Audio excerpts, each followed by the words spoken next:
going to talk about some polaroid cameras. This one is like a lost piece of technology. It's you think this is even newer than the new Instax wide.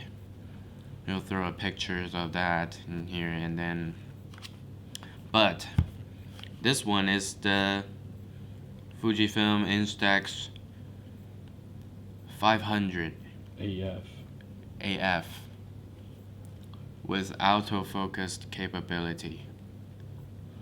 It's released in the 2000s or something, maybe earlier than that. It's like really old, but in many ways this is better than the new Instax wide. It's a wide format as well, but 1999. Oh, it's released even before the 2000s. What the fuck? 1999. Instax wide. This is F8. No, it's not F8. It's with AF capability. Yeah, man. AF, man. It's got an LCD screen to display the modes. You have cell timer, flash, power, and then as well as the darken and lighten exposure comp. You can see it extends. I think the build quality is even better now, like before. It's heavy. It's pretty heavy. It's like 1 time heavier than the Instax wide, and then the lens is kind of different too. It's a 95 millimeter.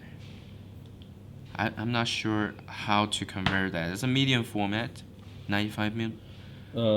No, it's larger than medium format. 4.3.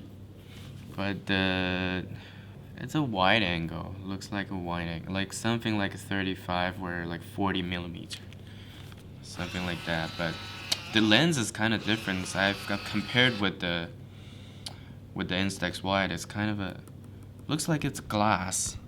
It's a glass lens, and it's constructed differently too, and it's got a AF confirmation light. Look, when you have press, it's got a confirmation light. Look, it's not in focus. No, that thing always focus. But when they give you a confirmed light, that means like you're done. But I've actually people done a comparison online of the difference between this and the Instax wide without or with AF system. Which one is better? Honestly, like on that video, I didn't see any differences. But in practice, on picture itself, I can like really confidently say that it's sharper. It's sharper than the Instax wide, and then this color is more like saturated with the flash, and you even have like a slight bokeh behind it. Like just it doesn't exist on the new Instax wide. It's just a really good camera. I mean, buying the Instax wide, it's not worth it. You can just spend this is like around how much? $300? Is it? 400. Yeah, around that price. It's like 1.5 times more than the Instax wide. We bought this for $300, but it's broken. Then we fixed that. Oh, we replaced the Instax 100. Yeah. The earliest one, the blue one. Wait. So yeah. So it was when we bought it. It's broken. It's $300 or something, and it doesn't roll out. The film doesn't eject. So we got this like really cheap. Like $20. $20 on something like that, and we replaced the parts, cause it basically the same. It's the same thing. Wow, they are the same. We replaced the parts inside, and then fixed it. So this one is scrapped. We just like spent a $20 more to fix this $300 camera, and it's like we couldn't be happier with the results. It's just like it's like in many ways it's just sharper. It's more contrasty. It's got a slight bokeh. And then we'll like throw the scans on the video too, but and then the other thing is like how do we achieve this look? You can see the flash is coming out from the sides. Oh. It's like basically it just flashes once. So that means it's easy to sync with a slave. So you just get this and you run some testings, figure out the exposures, and then you got a perfectly lit from the side all around really cool Artistic. Polaroid. Like out of this, look, this one is a little overexposed, so this one is correct exposure. So we got a little bit different lighting on this. You can see like the backgrounds. You can see the bokeh right here. Yep. We'll throw the scans, and then there's another way to make your Instax photo appear more sharp. Because how do you share this photos? Like, how do you share this Instax photos on your social media? It's by scanning or like taking a picture of it, right? It's just like you just need to put it in, scan it in, and then put some fucking sharpening mask on it. Sharpening mask on that picture, and it appears really sharp. So who the hell knows? It's a sharp Instax, right? And people will say, oh, what camera did you use? You just used a normal Instax? Why is it so sharp? Because I applied a sharpening mask. But because mostly you get this, you see this in person, it's not really sharp, but you share it online, you apply that mask, no one would know, It's the best sharped Instax photo, instant photo you ever took. So that's the thing. So this camera is worth it. It's totally worth it. Worth the $300. Get this instead of the cheapo plastic ones. It is plastic too, but it's higher quality. Like the barrel, you can see, it's like solid. It's like really really solid. Than the new Instax, and it looks cooler. It's from 1999. Oh my god. 1999. July 1999. 1999. 1999. What the hell? What the fuck? 18 years before. 19 years before. This shit's amazing. 18 years before. What? And now they make these? Yeah, like. What the fuck? What else we're talking? Oh, this thing.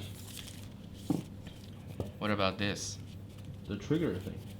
The trigger thing? Yeah. The triggering? No, I mean people too. I think people just care those technologies and gears too much. Oh yeah, like we had a situation that like our friend using one of these Contax T2 and made some photos with it. It's like a photo. We will throw that on the screen as well. It's like a photo with the people standing in it, and then you see a flash coming out from the side. So it's kind of the same situation as this. Like you have a onboard flash, like straight on. Wait, which one is it? That's this one. Look, it's kind of like the same picture. It's like you have a flash in front, you have a flash at the side. It's getting this like a 45-degree flash, like angle. Like how do you achieve this using only like this cameras with the onboard flash pointing straight forward? And then the geeks, the nerds just can't figure out. Yeah, the DJI nerd guy in our studio. Oh yeah, the DJI nerd guy. So he's like asking on the pictures like, did you get you to take this by a Contax T2? Did you get the trigger bracket for the T2, like with the flash trigger and then with the hot shoe at the side, something like that. No, no, it's just normal, like the same thing as triggering. It's using a side slave. No, in fact, that picture is not made by a slave flash. It's a constant LED lights or like a spotlight, like shining straight on with the flash on the front, and it made a correct exposure by I don't know, by the T2, and then it looks like there's a flash coming out from the side and then the front too. But that's how the picture was made. It's just two light source, one flash, one constant light, and then it made that photo. So there's no point of like buying a $300 bracket for the T2. It's not even, the T2 don't even have that capability because it's basically a light trigger. It's not like there's communications. You have to use a manual flash too. It just gives you an option of a hot shoe. And then you have to figure out the exposure as well. How do you figure out the exposure? You cannot, because it's a P mode constant with aperture priority. You still have to like tweak the flash a bit to get the correct exposure. Yeah, and then it don't even have, when you have that side flash, it doesn't even have cannot achieve that look as well because it's not far away. It's just right here. It just give you an option to use different flash or high power flash than this one. So yeah, sometimes people just get too technical on like gears and stuff. They overlook the quality of the picture or like the subject or what you're taking, and just talk about gears and stuff. Yeah. Like you're missing the point of photography. Of course we like good gears because it make you yourself feel good. That's it. No matter what the hell you use, you're making the same pictures. It's like, why? Like, we love good gears, but we love pictures more. Just don't get too keen on like talking about your stuff. Just focus on the picture. But the purpose of this channel is to talk about gear. So yeah, so we're still gonna talk about gears. Yeah. But you guys should know. Don't get too technical and don't get like, if I said something wrong about the features or the specs of the camera, like, I don't fucking care. But please comment down below. Yeah. We want to learn. What do you think? What do you think? You're more like a gear person or a photo person? Like, you care about your gear more or your life? Bye. Of course, I care about gear. Bye bye.